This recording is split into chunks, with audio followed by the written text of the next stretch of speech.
So I had done a live video on Facebook earlier today, and I wanted to try my hand one more time at doing the voiceover. I had tried that probably a month or so back and didn't have much luck with it, and I'm trying a different software program.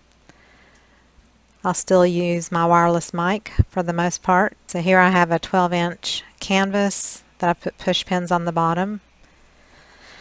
I have my 1:1 ratio of Artists Loft White mixed 1:1 with Owatrol, Easy Flow, or you could use Floetrol, and a little bit of water in it. And I'm spreading this over the canvas with a Easy Glide Wilton icing or fondant spreader. It's on my Amazon link below all my videos in the recommended products that I use. Just click on Show More below my video on your laptop or computer, and on your mobile device click on the down arrow, and that will show you a Facebook link and Amazon recommendation link and that kind of thing. And just briefly, these paints I picked up from Walmart just to show you that you can use basically any kind of paint, and it's going to work fairly well for you. These two paints from Walmart are pretty creamy and thick, and they're more of an artist grade paint, System 3, and they're Daler Rowney. That was, I think, the ultramarine blue, and this is the primary yellow, and that is crimson. The blue is a mixture of Artists Loft Brilliant Blue, which was too deep because I already had the ultramarine blue, so I added some white to it. That's the color that you see in the cup. And that green is a combination of Artists Loft, emerald green, and light green from Creative Inspirations. I mixed all the colors 1:1 ratio with Owatrol, or you can use Floetrol. And then I added water to get to the consistency of honey pouring off a stick. So this is going to be a dirty pour.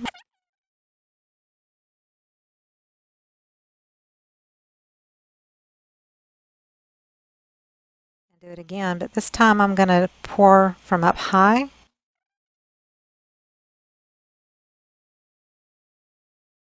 I'm going to toss it.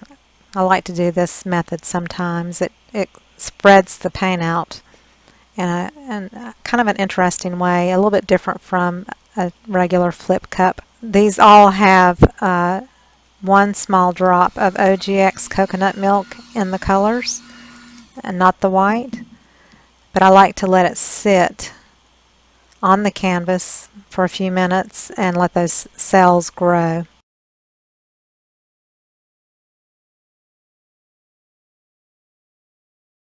This allows the cells to really kind of grow.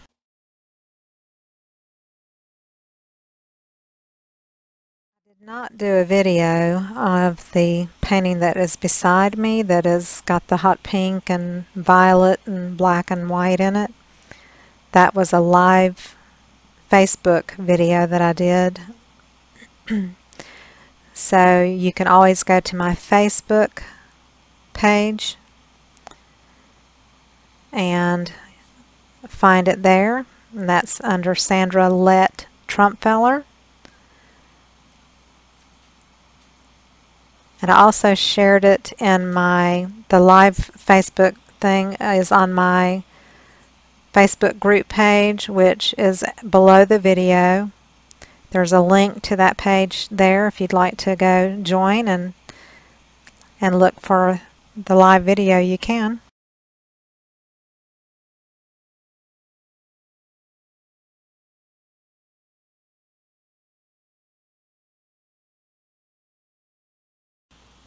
So this is some screening that you put on windows, and I'm just dragging that through.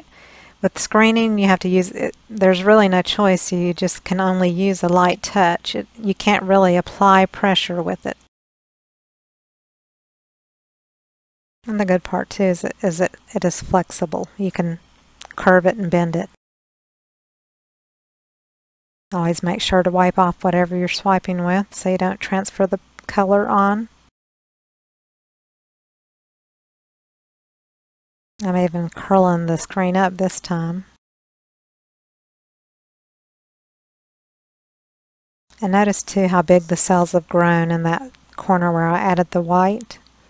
That OGX coconut milk is just really superb for large cells, as long as you've not put too much into your paint or stirred it too much.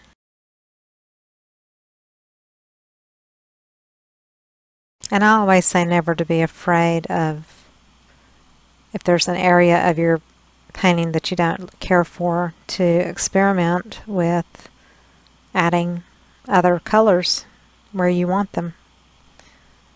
You don't know until you actually attempt it if it's going to look okay, and if it doesn't look okay, you can put another color over it.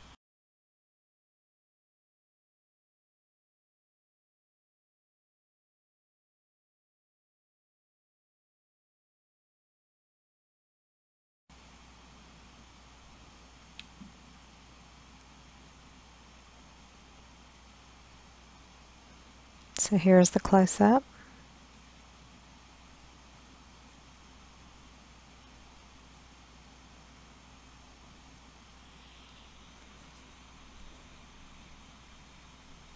And I'm just going to do a little mini puddle pour. This is basically, I do it to make acrylic skins, but it's also a good way to just experiment on a small scale in case it's something you would like to attempt on a larger scale. Like, I rarely do puddle pours, and I'm always curious how the colors would look if I did a puddle pour. So there's no better way to find out than to do it on a small scale and find out. One thing I've noticed is when you use green or orange in a pour, a lot of times they can really come through strong. So I hit it with the heat gun, but it didn't bring out a lot of cells with the puddle pour. So it was kind of interesting. I actually quite liked it. It makes me want to do one on a larger canvas. And I'm sure too on a larger canvas there would be more cells popping out. It would be pretty to even do without putting silicone or OGX into the colors to see what a puddle pour would look like. So here I'm just taking some leftover paints. I have a couple of little 4-inch mini canvases that are quite ugly. And I'm going to grab those, and here I'm throwing in a little bit more cadmium yellow because I had run out of yellow paint. This one I gave a little bit of a stir with the skewer just because I'm pouring on such a small scale.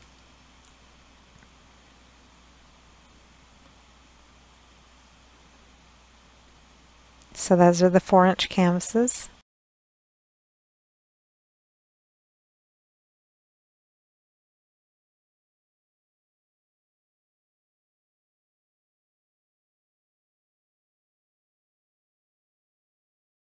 Thank you for watching, and if you liked it, give me a thumbs up and please subscribe to my channel. There's the one and the other.